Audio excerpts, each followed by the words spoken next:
this feels correct. Hey, it's Romania Black, and this is possibly one of my favorite wigs I have had the chance to purchase. I am not lying.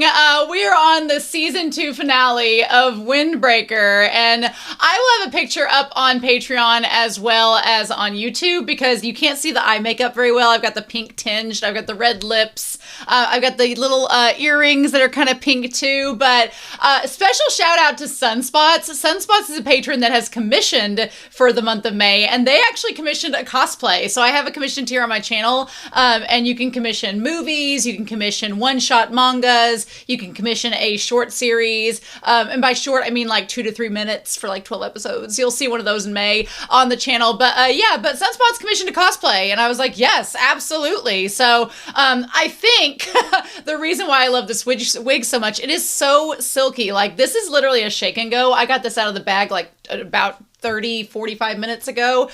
It's so silky, and I think it's because thanks to Sunspots patronage, I went ahead and splurged on a little bit more of an expensive wig, like a little bit pricier wig. Like, I didn't go crazy, but it is a little pricier wig than just like the first one, the cheapest one that pops up. And I did a little cut work on the bangs to try to make them look a little bit shorter because they were like down to here, so that way they're still bangs, but they're not in my eyes. And I did some makeup to make my eyebrows darker. And I kind of I'm literally my grandfather with a wig. That's my face structure. So I have kind of like a more like masculine jaw, or seemingly. So I think I would cosplay Tsubaki. I really would. I would cosplay Tsubaki. I gotta work on my legs to make them a little more buff, but I would totally cosplay as Tsubaki. This is so much fun. I love the red ends of the black on top. I think it just makes it look so good. I love it. So yeah, and then this was actually from Chainsaw Man, so I am repurposing with that. But yes, so I am so sad. We are on the season finale of Windbreaker. I'm very sad this is the last episode for a while. I don't like that.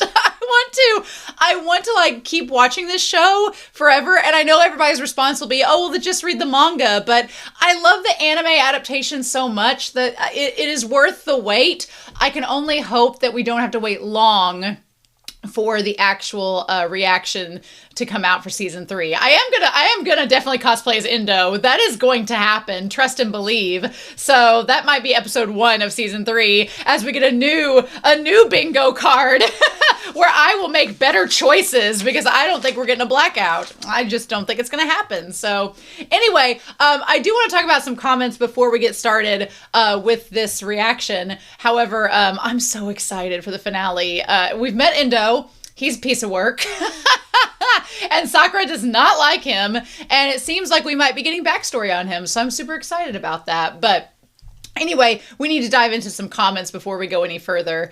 Christian Kansas for episode 23 says, in case you haven't realized, we met Endo before at the end of the Keel arc. He was in the upper part of the building at the end of the fight. You can tell him because of the tattoos.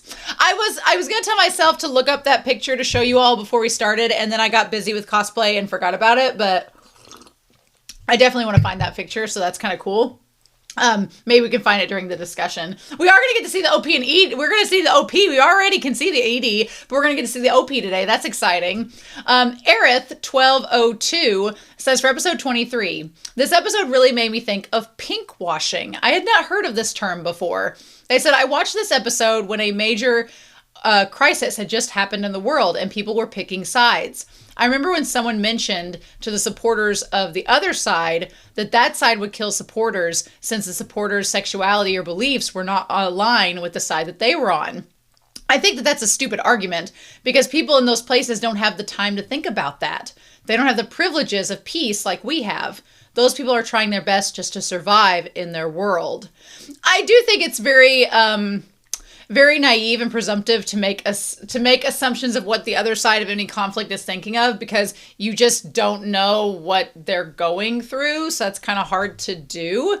They said, we sometimes forget the circumstances and how they change one's priorities. Peace gives people more time and space to think about specifics of one's livelihood. Meanwhile, people that don't have that can only focus on the basic necessities required just to survive. I can confirm that. I have had friends and known people that because of their circumstances, they just have had to been in survivor mode.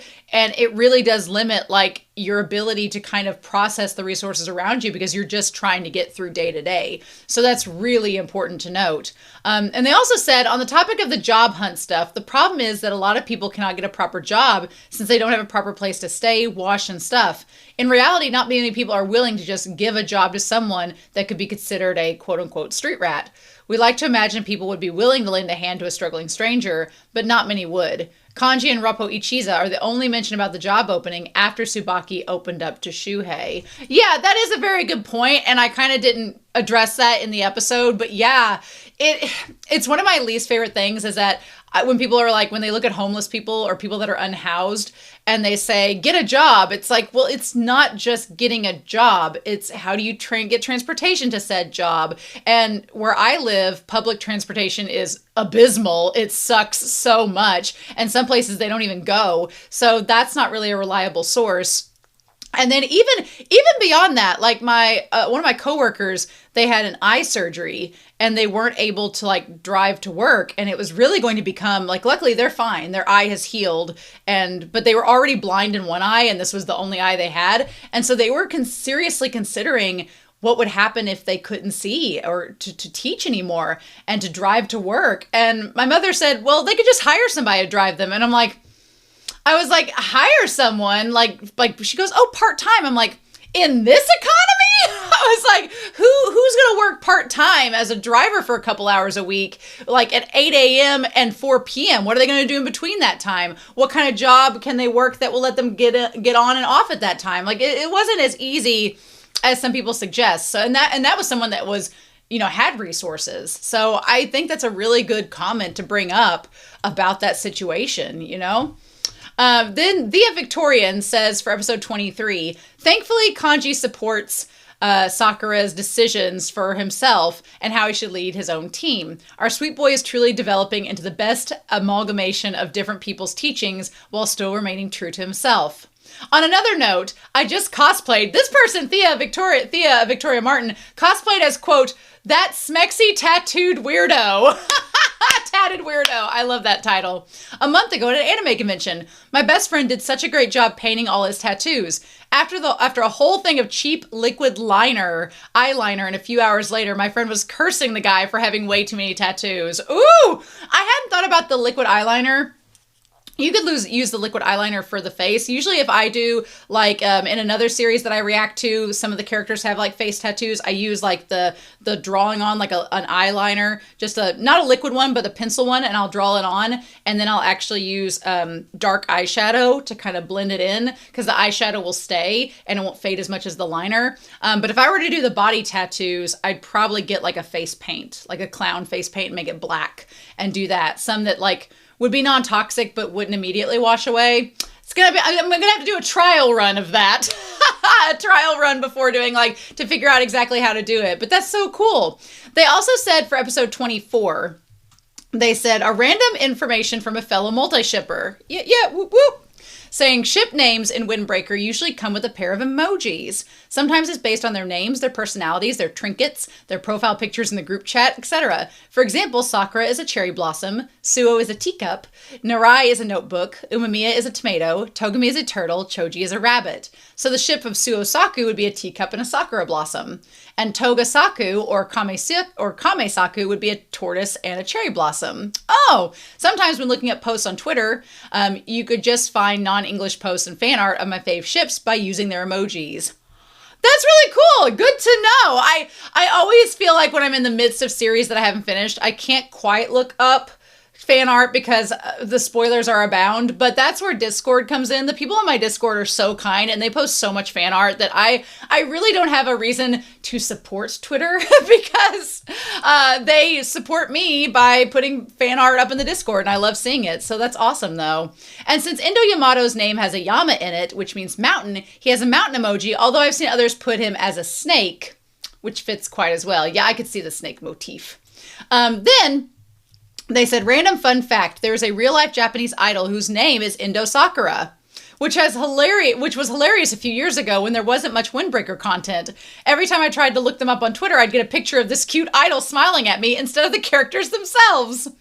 Also, you interpreted Suo getting aggressive as defending Narai, but to me, it was very much for Sakura. And they went into more detail about that, and I do agree, now that I've relooked at episode 11, yeah, Suo was definitely defending Sakura as well, because nobody puts Narai or Sakura in a corner. Only they can when playing Automobile Racer 5 or Bicycle Racer 5 or 9. Bicycle Racer 9, I think that's what it was called. Yeah. But anyway, I am super excited, y'all, to dive into this episode set and see what we're going to get with episode 12. I don't know if I should leave the OP for the very end or if I can watch it now, if I have to wait till episode 12. I don't know. I feel like it might be safe to watch it, but that's a really good question. So, You know what? We'll go ahead and we can watch it for this episode. Surely it said you had to wait till episode 12 to watch it. We can watch it. And if it spoils like a little, surely it won't spoil anything big though of this episode. Surely not. Surely not. We're just going to watch it. We're going to watch it. It's going to be fine. People are wanting me to watch it like in episode 4. So we'll just see about that. But anyway, I want to make sure that I've got the subtitles on. I do. Yes. And so we are going to get started here with the final episode of Windbreaker Season 2. And we're going to do that here in 3, 2, 1. And let's do it to it.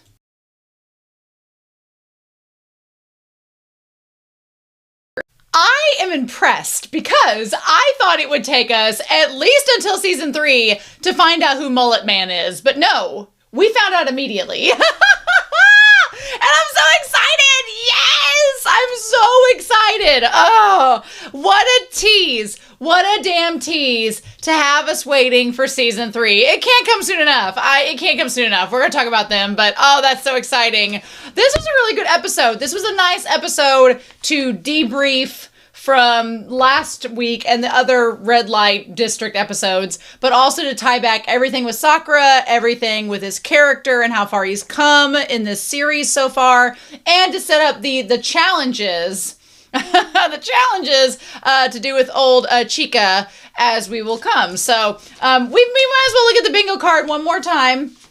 Did Sakura blush? He for sure did. Yes, sir. Which we'll kind of cross that out there. Did Suo have any elegant fight moves? No. Did Narai have a freak out? Yes. Narai has freaked out most of this season. Was there a handshake or a hug? It depends on what you would consider it. I don't know if we can count the handshake. Kotoa did serve food. Yes, she did. We did get that. Was there a non-OP garden shot? Yes, we did. I will count them being on the roof and seeing the garden as that. New character backstory? Yes, we did we got Endo's backstory somewhat. We got some of Endo's backstory. They left plenty of mystery and things. I mean, the ED had more in it than I think we found out through the episode itself. Abs on display? No, I don't know about that one. Antagonist ship with Sakura. I don't know if Chica is going to be shipped with Ume or for Endo for sure. Oh my god, even if it's one-sided. Endo has the hots for Chica. Brawl taking place. There was in flashback form.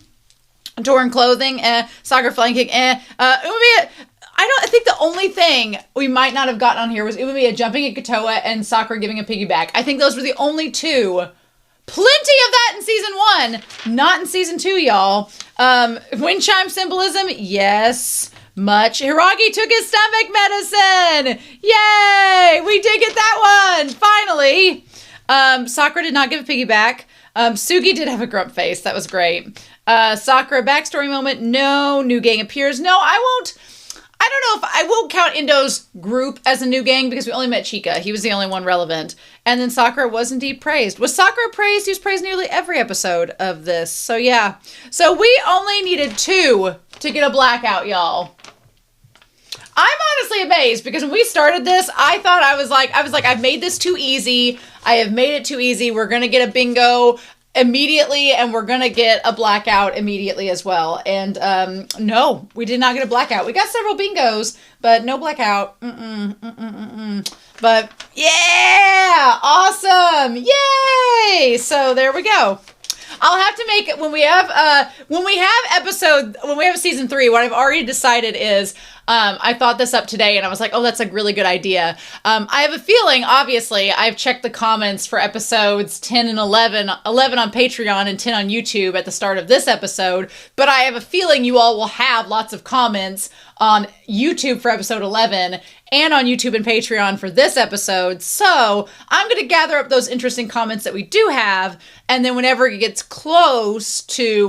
really close to season 3 starting, I will do a cosplay as Endo to test out said cosplay. I want to test it out, and I'll do like a video where I'm responding to those comments so we can start fresh with season 3, and I'll also like go over the new bingo card in that video, and it'll be just like a little fun video to kind of like be a little hiatus thing. So that's the idea anyway, but hopefully this will like convince there to be a news on season 3, because we need season 3. This season was so good. I love this show so much. I love this show, I think, the most because it never, like, the symbolism and the themes are very easy to understand, and you see them, and they're fun to break down and kind of note, but they're kind of unexpected. Like the whole conversation with Shuhei, I was not expecting the show to get as deep as it did with Shuhei. And then, but it's never in a way that feels preachy, and it's never in a way that feels too obvious. Like it's done so in a nice, subtle way, and it's just so much fun. I love the characters. I love the fighting. I love the choreography. I love the animation. Oh, it's so good. Anyway, they did a really good job with this. So let's dive in to the episode itself. I'm obsessed with this wig. I'm not used to having long hair, so I'm always like, anytime I have a long hair wig, I'm like, yes, this is what it would feel like. I try to grow my hair out, but once it gets to like right here, it just becomes Riff Raff from Rocky Horror Picture Show. It just becomes that. It's too dry. But anyway, so we're going to look at this here in 3, 2, 1. I really liked the setup of this, that we got a little bit more into this. I think it's interesting to note that you have these 4 characters who are not necessarily characters you would imagine immediately getting along. Like Tsubaki is in love with Umemiya, so that determines a lot of things. But Hiragi respects Umemiya and follows them. We don't get much on the other 2 kings yet, except I love this king. This king with the gas mask that's all into drawing. Yes, please. Want to know more about you. The one with glasses has a very Midorima from Kuroko's basketball vibe. Curious to know more about them. Narai is the audience substitute. Like, what are we gonna do? Narai's like, I don't know. I also love, like, this is very easy. I get why Tsubaki does this all the time now. Like, oh my gosh. But yeah, Narai's having a freak out. That's so funny. Sakura's just like, can we get this over with? Suo's like, am I gonna be given food to eat? Because I need to be given food to eat. But anyway, so Umemiya has been summed up here. I like the idea that Umemiya also, look at this lieutenant for the glasses guy. Look how innocent he looks. He looks so precious. He could probably kick your butt 3 ways to Sunday, but he looks so innocent there. Look at that face. Ah! I'm in love. I'm in love with this guy. This guy with the head wrap looks like he's been working a 12-hour shift at a nursing home as a CNA. Good for him. The other guy is like Sugi's hot cousin. Not to take any shade against Sugi. And then this other guy with the camo on, I'm so curious about him as well. But that face is adorable. This is what Narai needs to strive to be. He needs to strive to become that.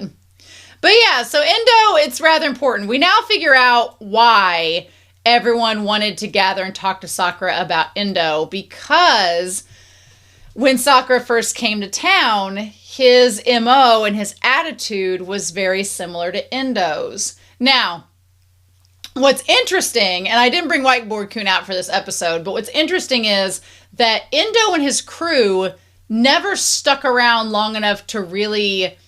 One, I think it is very important to note they've not fought with Umemiya. Chika has. Chika's fought with Umemiya, and that did not go well. But Endo has not fought with them.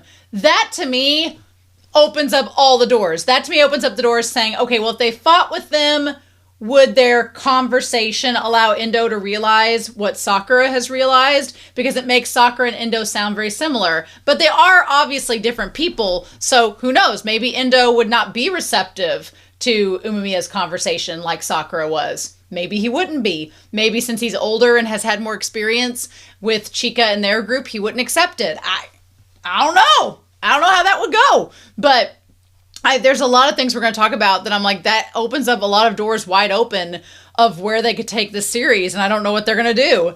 But I love that Tsubaki is like just heart eyes for Umemiya. Can you blame him? Umemiya is freaking hot. Can you blame him? So also we find out Umemiya is late because he went and got egg sandwiches for everybody. Went and got egg sandwiches for them all. Are you kidding me? Being considerate, how dare. So, okay. We get our OP finally. I like the idea that it's Sakura with the water when he washes his face off from one of the early episodes, but he's literally washing that like doom and gloom and despair from his face. I kind of love that. Also, the idea of getting Frank's tattoos and everything. This OP, it did spoil some things. I'm glad I waited till the end to watch it, you know? Especially Endo's character, because we did not, you know, have him at all in the series up until the very end. Or see, like, all the other characters. Or mainly Tsubaki stuff, right? I do love that visual. That visual is probably one of my favorites, of the visual of, like, their fists about to meet and him, like, wiping the grime from his face. That when he looks up and his, like, face is full of grime, that's one of the best imageries in the whole OP. Really, really good. Also, I love the shot here of Tsubaki flipping the hair.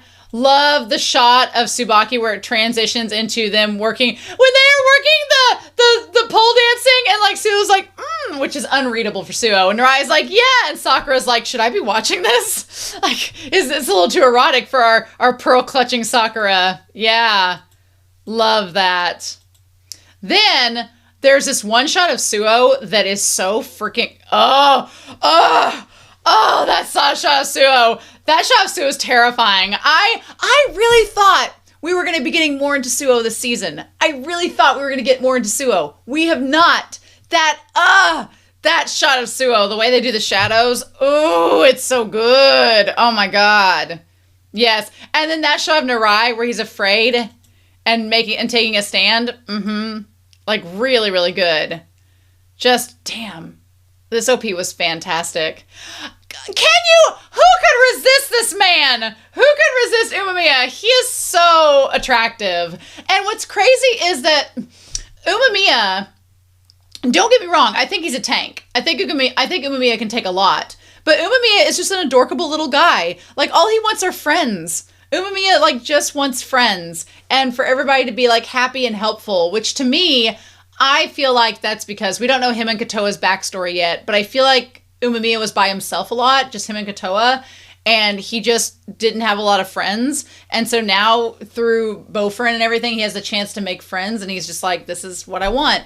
And so I just, he's so sweet. And yeah, we get everybody there going together. I like Sugi is just not far behind. That shot of reaching through the fence to get Shuhei's hands, that was a great shot. And then Kaji and Hiragi, and then Shuhei, and with Tsubaki, and then the water that's been left behind for Sakura from Narai and Suo. So good. Love it. Love it. So we get to see Bofurin, just daily life with them, or Furin, how everybody's doing. Everybody's just on the streets, doing fine, and it's because if anyone past this point who causes pain, brings destruction, or holds evil in their heart will be purged by Bofurin without exception. That's it. Ninko. I wonder if some of these stickers have anything to do with Endo's group. I wonder.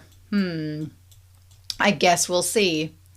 But yeah, so we get some egg sandwiches. Now I'm going to be real honest with y'all. I want to look at these sandwiches up close. I don't like egg salad. I wouldn't want to be rude because, you know, if you got them for free, but I would like be scraping that egg salad out being like, anybody want this? Anybody want this one? The pork cutlet though, all about it, but I'm not an egg salad person. I just don't like mayonnaise and like hard-boiled eggs. Can't do it. So yeah, of course everybody's all excited about it. I like the one twin with his hands on Tsubaki's shoulders waiting for like the food. You're like, you're a beast at being considerate, Umemiya. Love it. And then, is Suo going to eat any of these sandwiches? Probably not. But anyway. So she made a ton for him, and they got coffee. That is freaking hilarious. Sugi just standing there like freaking Lurch from the Addams Family. Is just like, And nobody's really bothered by him being there because he has the Bofurin jacket on. But I also love that he's so considerate. He's like, Sugashita-san, it's so nice of you to help for me. And he's like Suga is so happy. And then Sakura's like, really? You've been helping him out this whole time? Morning, Sugi. And Sugi just noticed they were there. Why he's surprised? It's a gathering of all of them. I guess because the 4 kings are there, but the second year captains and vice captains aren't there. I guess that's why he's surprised. But that, to me, that makes it seem like when they have their like morning meetings with all the kings, that Sugi goes with Umemiya to get breakfast, and this is a normal thing that happens, and Sugi just gets the privilege of getting to go with Umemiya. That's so funny, and he's so pissed. He's like, why are you here? I'm the only one that gets special privileges. I love that. He's like, and I love that he gives them the cups except Sakura. He crushes his... I really just think Sugi does not like Sakura. He really doesn't. And they're like, man, he just doesn't get along. And then Umemiya's be like, be nice. Don't waste any cups. And he's just like, fine. And Sakura's like, really? That's like not going to help me at all. Don't be mean. He's like, you shouldn't waste cups either. It's so funny. And Suo's like, aw, that cup's going to fall over. You know what? He's getting back. Yeah, and he's like, good, you didn't waste the cup. Hiragi's like, are you freaking kidding me? And Tsubaki's like, you're such a gentleman. I love the humor in this show. Bless. Hiragi is the equivalent of Angela from The Office. There's an episode where they do a confessional with her, and her character is very dry. Her character's like a little more bitchy than Hiragi is, but there's an episode where she's just like putting aspirin in her palm, and she looks at the camera and she's like, I don't have a headache. I'm just preparing. That's literally Hiragi with his stomach meds. Bless his heart. He's like, so first off, he's like, we already know what's happened. Tsubaki's already told everybody. Good job. I like that Sakura's still drinking out of the nasty cup. Good. Then why are we here? And they're like, well, let's talk about Endo. And all of them are kind of quiet about this. He's like, what did you think of Endo after you met him? Now, I think that they're kind of unsure of how Sakura took Endo, but I also feel like if this had been Sakura from the beginning of the series, Sakura probably would have joined Endo. He probably would have left and went with them because he wouldn't have understood the whole stuff with Bofurin. So it kind of is a blessing in disguise that Sakura did not meet him right off the bat, that he got to spend time with Bofurin before then. It's kind of a blessing in disguise that even happened, because otherwise this might have been a very different story. And he's like, well, he's just an asshole. And he's like, oh, well, I already took a big liking to you. That's why it's probably better you know about him. So I also like the idea that Umemiya is like, look, there's rumors of how we all got founded, but we want to clear up the air on some things. So he asks, something we left behind when we created Bofurin, and that is the shadow. A story of the shadow.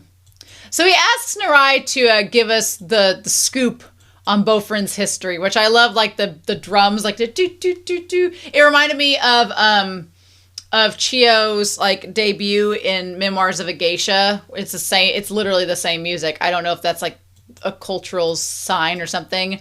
So 2 years ago on April 7th, time of the Aries, wouldn't you know it? So April 7th, 2 years ago, it was infamous as a prestigious school for delinquents. So the school doesn't look much different. I like the fact that we find out that the 5 of them had gotten together before coming to Bofurin. I thought they got together once they got to Bofurin or were already students. They were not. They were not already students. They all came together. And everybody looks pretty much the same except for Umemiya. His hair was down kind of like Kaji's. I feel like Kaji took inspiration from Umemiya's original haircut. Back then, Bofurin had a faction wars and ranked matches and had turf wars with schools and teams coming in from the outside. It was the epitome of chaos. So it was just a school of delinquents, and all they did was just fight all the time. They just did whatever they want. They fought. It was like the Foot Clan. That's literally all they did. Sounds rough. But then I love the flowers representing them coming in. They entered the school and challenged every main faction that existed. I want to see how these guys all got together. I want to see how they all met, how they all joined forces. We kind of got a little bit of a hint of Hiragi joining Umemiya's side and how he was kind of a leader and found Umemiya and like joined the cause. Interesting. Also, Umemiya's hair, while also looking like Kaji's, kind of looks like Sakura's as well. Yep. And they wrangled them one after another. This felt very Scott Pilgrim. I don't know if you've all seen Scott Pilgrim versus the World. This felt very much like Ramona and one of her exes. Like, felt like their stuff there. Interesting. So yeah, defeating one horde after the other. I love how animated Narai gets in describing this. It was so cute. And Sakura's like, what are you doing? But everybody else gets really impressed by his storytelling. And they turned, I guess we did get a handshake. We kind of got one. Their defeated enemies became allies, and they spread their influence throughout the school. And conflict inside Furin gradually decreased. Right when 1 year passed, they did something that was never done before, and they fulfilled the unification of Furin. So, what's interesting is that 2 years ago, whenever they were first years, they came to Furin, but it took a good long time. They said like almost a year before they got everybody in on what they wanted. And so by the time he was a second year, that's when Umemiya really kind of became at the top, along with the other 4 kings. And then they started to protect the town. So this is like really recent, like just happened like a year or so ago. And the rest is history. And everybody's like, oh, good job. Sue was like, that was like listening to a Rakugo story. I love that Umemiya gives them a standing ovation. I love that. The others were already standing, but Umemiya gives them a big ovation. Nice. Cool. I like Tsubaki is like, oh, that's so cool. And Hiragi's like, okay, that's impressive. The one with the glasses is like, doesn't exactly know what to think, but the guy that draws is like, yeah! So I want to know more about the guy that draws so bad. He seems so cool. I want to see his face. You spoke so eloquently. You should do a stage play. And he's like, oh, well, thank you very much. I do my research. He's like, thanks a bunch. You summarize things a lot. I love that Hiragi's like, wait a minute. Summarize things a lot. He's like, it wasn't that simple of a story. I love that he says here, he's like, oh, now, come on. Umemiya looks more at the future than the past. That's an interesting statement. I could see that, Umemiya looking more at the future than the past. That is an interesting statement. It also, though, it does make me a little bit worried for Umemiya, because if you're constantly looking at the future but you don't acknowledge the past, which I'm not saying this is what he's doing, but you've got to be careful and make sure that you acknowledge the past as well as the future, and you take it into consideration. You got to look back on it at some point. He's like, you spoil Umemiya too much, which he does. He's like, Narai's like, I need to take notes. He's like, while you were doing a one-on-one with a faction leader, I was fighting 30 men. And then Tsubaki's like, I was surrounded by scary upperclassmen so many times, but it was all worth it. No regrets. Umiya's like, I was fighting one guy. I mean, he was a really tough guy. So what was that? So he's like, I do appreciate it. I have no regret. I like that Tsubaki's like, I have no regrets in my life right now. I love that. Nothing less from a man who looks to the future. Uh-huh.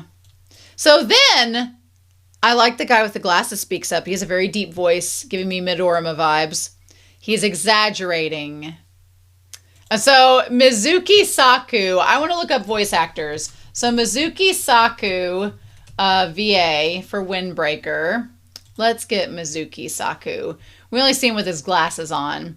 He is voiced by Tamayoki Mino. Tamayoki Mino has been voice acting since 2008. He was young Nagato in Naruto. That was like one of his first roles. He has been in a lot of different series. He's Harada in Ace of the Diamond. That's where that deep voice I recognize. I was like, a deep voice. I've heard it somewhere before. He's Harada.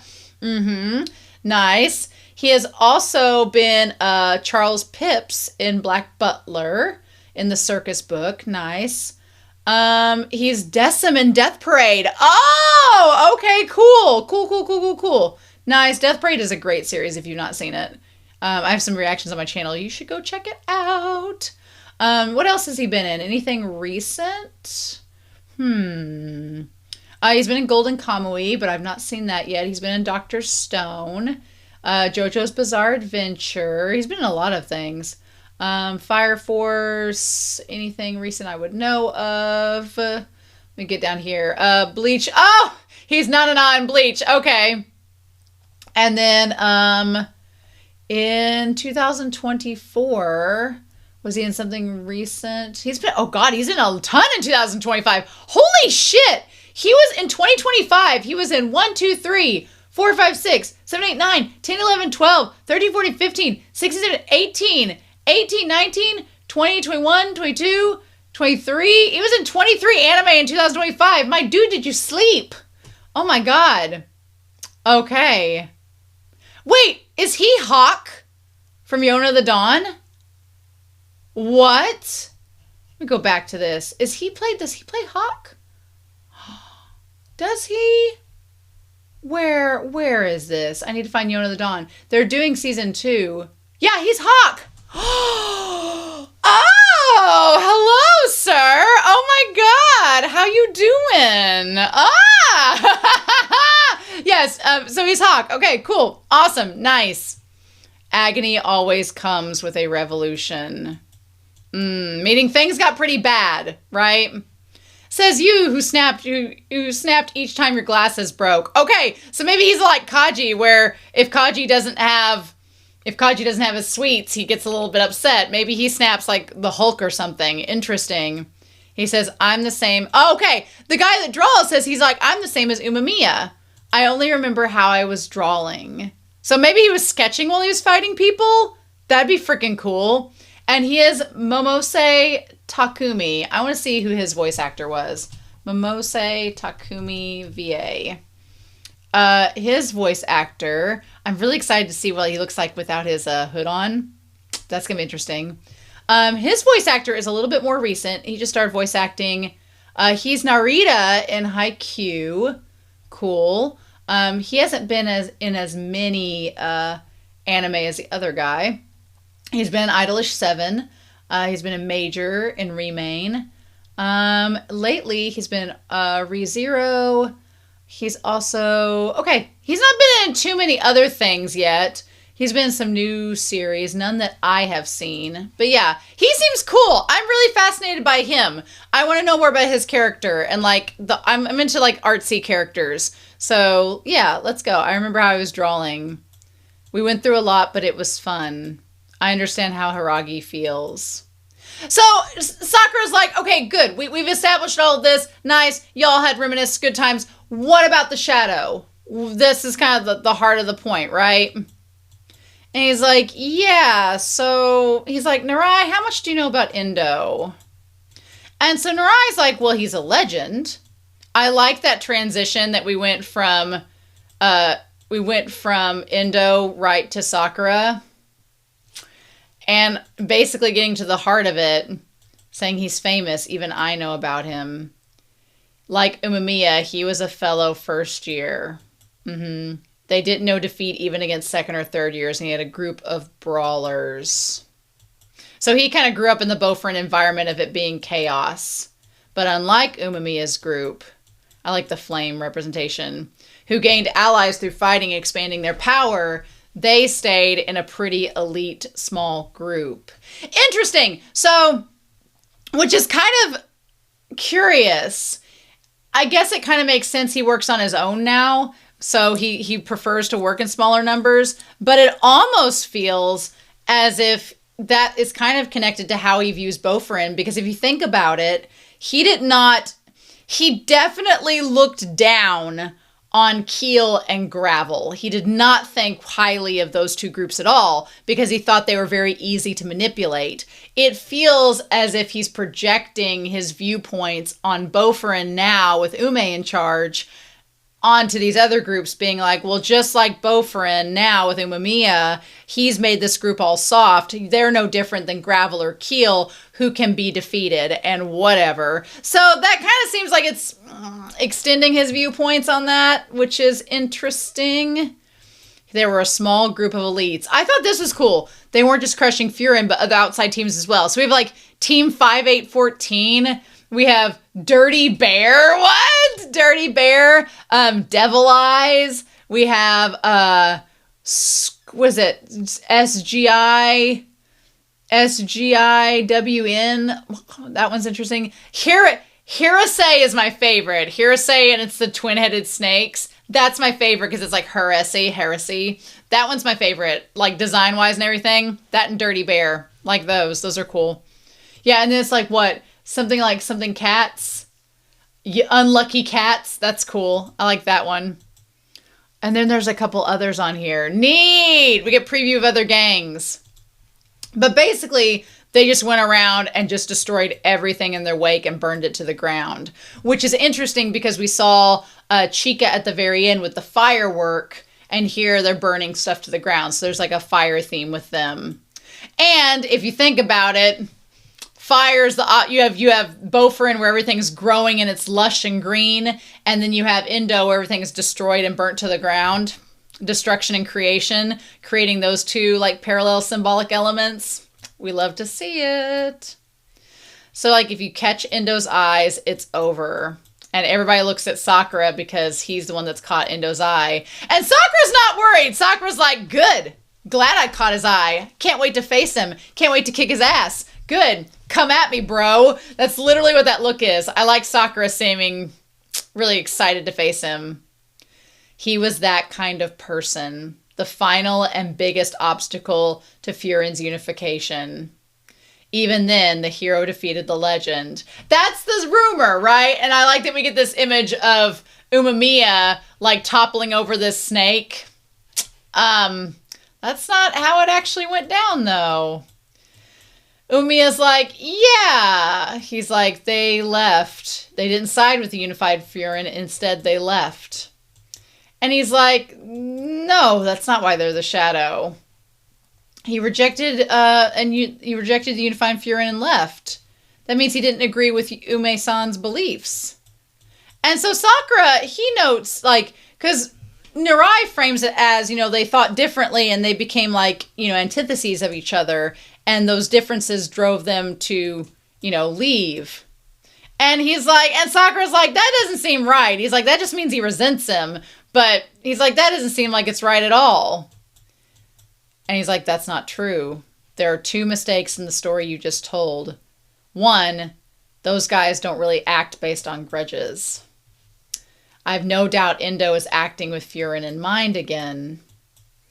And he's like, well, but, you guys have already won once, so everything's fine, right? And he's like, that's your second mistake. He's like, they didn't reject the unified Furin. They abandoned Furin on their own accord. They did so right before the first year was over. So it's not that they rejected Umemiya's decision to unify Furin. They just kind of saw where everything was going and they were like, this place isn't fun anymore, let's leave. So it's not that they were opposing Ume directly. They just didn't see the need to stay at Furin anymore if it wasn't doing what they wanted. And then he's like, so you were able to unify Furin after a full year had passed. That means, yeah, we didn't actually fight them or beat them. So the timeline goes, that Umemiya and the 5 of them joined Furin, and slowly but surely, throughout the year they were there, their first year, they slowly but surely turned the tides, unified the school together, and then through that created the system that we have now. But before they'd even accomplished that goal, Endo and his group were like, nah, this place is getting kind of boring. These guys, we don't dig them. Let's just leave. And they never actually really fought. And I'm guessing that Chika led Endo and them to leaving. Because Chika apparently did fight Umemiya. But what's interesting is that Umemiya says he didn't beat Chika. He never beat him. So why did he leave if Umemiya couldn't beat him? That is the question. That's a big question. And we don't get an answer to that one. They're like, you didn't defeat him. And he's like, what do you mean by that? He's like, we unified Furin and became allies with everyone and made protecting the town our goal. But Endo's group, yep, they just wanted the old Furin. A place of chaos that had faction feuds and challenges. They just wanted to fight. They just wanted to fight to see who was the strongest. And at that point, Sakura realizes that was the Furin he had heard about, and that was the Furin he came to join, was the one that was doing exactly what Endo wanted. And of course, if you're Sakura, he probably feels like kind of sheepish right now because he's like, well, shit, I actually wanted what Endo wanted, and I don't like Endo at all now, so what does that say about me? And how much he's changed, you know? So I love this. He's like, we fought against Endo's group multiple times, and it was a death match every single time. So they have fought them. They just, didn't directly beat them. They're like, it was more of a draw. In the end, we never had a clear winner.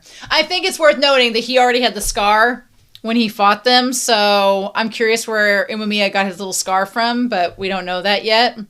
He's like, we never had a clear winner. Meanwhile, we kept fighting other factions and gradually increased in numbers. And the atmosphere within Furin started to change and it became more disciplined. And then in response to that, the Endo and his group lost interest in the orderly Furin and left on their own. So essentially, within Furin, everybody was in different factions. Everybody was just fighting each other and it was chaos. And while Umemiya's group couldn't directly beat Endo and his cronies, they did beat everybody else, and eventually it got to the point where nobody wanted to play with Endo and his group anymore, and they were like, well, fine, then we'll just leave. If you guys aren't going to do what we want anymore, this isn't the Furin that we signed up for. And they kept chaos and violence of the old Furin within themselves. So what Sakura wanted when he came to Furin is what Endo tried to keep alive and then decided to leave over because it wasn't that way anymore. I feel like, though, I don't know about Chika. Chika seems like he's way too far gone. Chika seems like, at the beginning of this series, I had a question of, is there a character that Umemiya could not persuade? Is there a character that Umemiya would not be able to convince through his dialogue? I think Chika is the character that is not going to be convinced by Umemiya's dialogue. I could feel like Endo could be. I feel like Endo is a lot like Sakura. I feel like he could be convinced, but I don't know if he will or not because he's so hung up on Chika. That's the shadow that was left behind. A part of the old Furin is still alive. He's like, and that shadow is approaching once again. He's like, I don't know the details, but the worst case scenario is they want to revert Furin back to how it used to be. So they're going to fight us to try to knock us down and get it back to the way it was. Obviously, none of them want that to happen. Sugi doesn't want that to happen. Suo doesn't want that to happen. None of them want it to happen. So it's like, what do we do? And Sakura's like, fine. He's like, that's perfect. Let him come. He's like, I wanted to go find him, so I like that Sugi starts to get closer and Umemiya's like, let him talk. Let him talk this through.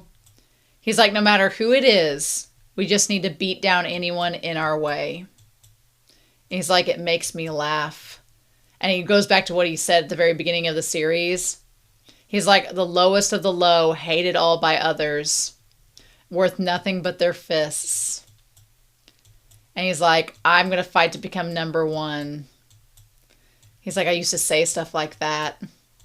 But these people, things, feelings, you'll become what you want to be all the way to the top. I love the montage of him seeing everybody that's helped him so far. Yep. And then he's like, we're going to protect what's dear to us, right?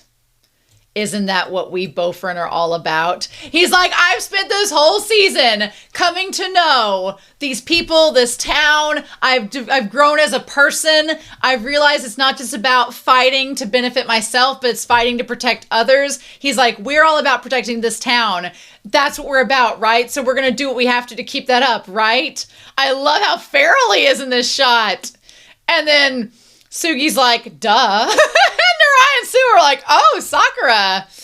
And then Umemiya's like, okay. Everybody's like, all right. Mm-hmm. I love it. And then this goes back to Umemiya when he first was talking about Sakura with Kotoa. She's like, he seems like Endo, but I don't think he is. She's like, I don't think so. And Umemiya's like, I hope we can become buddies. Like, Umemiya's just a dork. He's just a really hot dork that just wants to be friends with everybody. That's so sweet. He's so open-minded. No wonder Tsubaki loves him. Yep. And he's like, aw. He's like, that's what I want to hear. I like that Sugi's like, is him laughing appropriate? Did Sakura say something that's okay? And he's like, what is it? And he's like, I'm glad you came to this town. Oh, and of course Sakura's going to blush his heart out. I love that the one guy is like, interesting, and the guy that draws is like, right? I love him. The guy that draws, I want to know more about him so much. Can't wait. And he's just like, oh. And then Tsubaki's like, yes. They're so proud of him. He's like, so Sakura, if push comes to shove, I trust you to handle Endo. They are setting this up so much. They are setting this up for Umemiya to fight Chika. Setting that up. And they are setting up one. And it's being set up. And I'm really excited for that because I think that Sakura could talk some sense in Endo. I really think that Sakura could be like, look, I thought the same thing you did, but here's what I found out. Now, whether or not Endo goes for any of that, I don't know, but I feel like I don't like the idea of Ume fighting Chika though, because Chika seems pretty unhinged and like you don't give a shit, and Ume gives a lot of cares, so I don't like where that's headed. I feel like that could be really dangerous, but for now, giving Sakura that task, he rarely takes a fancy to another person. But now that he has, he's going to be thorough about it, so brace yourself. And Sakura's like, I can take it. And Uemiya's like, no, he's a stage 5 clinger. You need to prepare. Sakura's like, I got this. He's like, that's great. And he's like, is it? He's like, don't tell me later that I took your prey or some other BS. Here's the thing. What's interesting about all of this is Uemiya is like, oh no, Endo has no interest in me to begin with. Endo thinks that Umemiya is weak and does not care at all. So that's interesting. He's like, no, Endo doesn't care about me. Now, the guy that Endo cares about might care about me a bit. When he was in Furin, we never went one-on-one. Yeah, they didn't, which surprises me. I thought they would have. Instead, he's like, now hold up. You went against their group multiple times. He said, yeah, the group. And he's like, so interesting. I think it's fascinating. One, this was only like 2 years ago. How did Chika grow his damn hair out to the lengths that he has now when it was like just red? I feel like that man has got extensions. He has gotten extensions. He put in blonde extensions, had them dyed to match the top, the red. Yeah, I feel like I'm also getting like, if we're talking about Kuroko's basketball with the guy that looks like Midorima, I'm getting Akashi vibes from this man. 100% Akashi vibes. I'm getting it. It's not just the red hair. I'm just feeling it. There's one more legend. And Sakura's like, another one. So I was like, I never heard of him. And I was like, I didn't either. Well, one more person like Endo. Yeah, that guy is far stronger than Endo. And they're like, stronger than him? That seems a bit over OP. He's like, yeah. And then Narai's like, no, don't tell us there's someone stronger than Endo. He looks so good there. They animated him really well. Who is it? And Umiya's like, his name is Chika Takeshi. Umiya does not seem happy to say that name. So Chika Takeshi, his name sounded very familiar. VA. Who was his VA? Because his name, he sounded so familiar. Oh, Kamiya! Kamiya! Oh my god! Really? Really? Also, Kamiya started voice acting in 1992. That's insane. Sir, how long have you been? He's 51? Oh my god. Oh my god. Oh my god. Really? Really? Wow. He's been voice acting forever. I was like, I know that voice, but he made his voice like, I don't know. He made his voice softer? He made it softer than usual? I'm going to go back and listen to that here in a second. When we get to that. Yeah. Takeshi, the strongest guy in Furin's history. Of course it's Kamiya. Yes, hell yeah. Oh! Oh! Wait! No! Oh my god! Ah! No! Y'all, if you all have not watched Attack on Titan, then this will make no sense to you. If you have not watched Attack on Titan, this is going to make no sense to you. But if you have, it is going to make all the sense to you and why I am shipping them 1000%. No! Endo! Oh my god!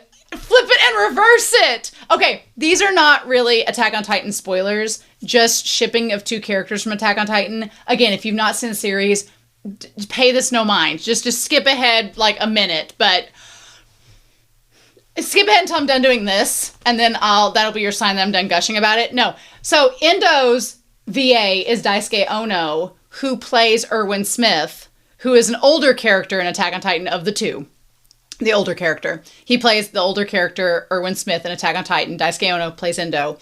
Kamiya plays Levi, who is the younger of the two in Attack on Titan. And here he's the older. But Kamiya and Daisuke Ono voicing Erwin and Levi, I ship them so hard. No, there's no way. I am shipping Takeshi and Endo so much. Oh my god. I'm shipping them so much. Oh my god. Also, what a different character for Kamiya to play. I'm so...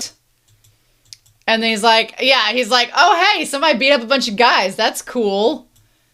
And then sure enough, Takeshi... Also Takeshi with the leopard print jacket and the jeans and the black shirt and the totally extensions with the mullet. Y'all, and he beat up like what? 1, 2, 3, 4, 5, 6, 7, 8, 9, 10, 11, 12, 13, 14, 15, like 20 guys. Just 20 guys in the floor, like by himself. Not only did he beat up those 20 guys, he piled them up into a pile and shot a firework off one of their faces. That's insane. That's dangerous. That's insane. That is the total opposite of what Umamiya would do, for sure. Interesting. But yeah. Okay, I wanted to light some fireworks. I'm going to turn the sound on for just a hot second. Oh, it is definitely Kamiya. Yeah, that is 100% Kamiya's voice. Wow. I guess because his character looks and acts nothing like any character I've seen Kamiya voice. Oh, okay. Well, hello. That's their fault, isn't it? Oh, I ship them so hard, and they have matching boyfriend tattoos. Oh my god. Guess I just need to pile them higher. Oh my god. Which, okay. Okay. Damn. Now it's very obviously Kamiya. Oh. Oh my god. Oh, I'm gonna love his. I will want to see a lot of his character on just the fact that it's voiced by Kamiya, and I want to see him with Endo just because they're Daisuke Ono and Kamiya. I need that in my life. They knew what they were doing. Okay, but yes. The idea of I need to pile them higher. It's like, so Choji and Togami. What if Choji and Togami on like steroids are these two? Because Endo is giving me a lot of Togami vibes right now. Give me a little bit of it. And Chika is giving me a lot of Choji vibes right now, of the idea of, why am I not feeling anything? I guess I just need to hurt more people to help me feel better, and I need to pile these corpses higher to get more satisfaction. I'm getting those vibes. I'm getting those vibes. And then we had, in the OP, we got some more, obviously we got Umemiya and Tsubaki, which this seems like the opposite of Umemiya and Tsubaki, to be honest. Where we get, like, okay, also, like, when we have those characters, yeah. Oh, nice one of Sugera. Nice shot of him. I want to go back to what we got with a little Frank tattoo. I'm curious about the Frank tattoo. Was Frank, like, maybe somebody from Bofurin they both that Chika respected that Umemiya defeated? I don't know. We don't know about the whole Frank thing. What we do know is that we got some images of them in this ED, which I wanted to get to. Yeah, so like right at the end here, we got, as soon as Sakura is drowning and then on the desks, we got this shot of, yeah. Okay, talk about, like, you have the shipping fodder. You have Endo grabbing at the tattoo. I'm sure that that's Chika when they first met, because he looks younger there. Y'all seeing the vision like I am, aren't you? And then there's him with the hair looking glorious. Y'all seeing the vision, right? I'm not the only one seeing the vision. I hope I'm not the only one seeing the vision. So yeah, Endo and Takeshi, huh? Indeed!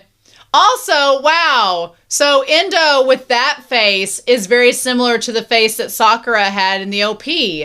Again, showing how similar they are. He's like, I don't care if it's someone he couldn't beat in the past. Yeah.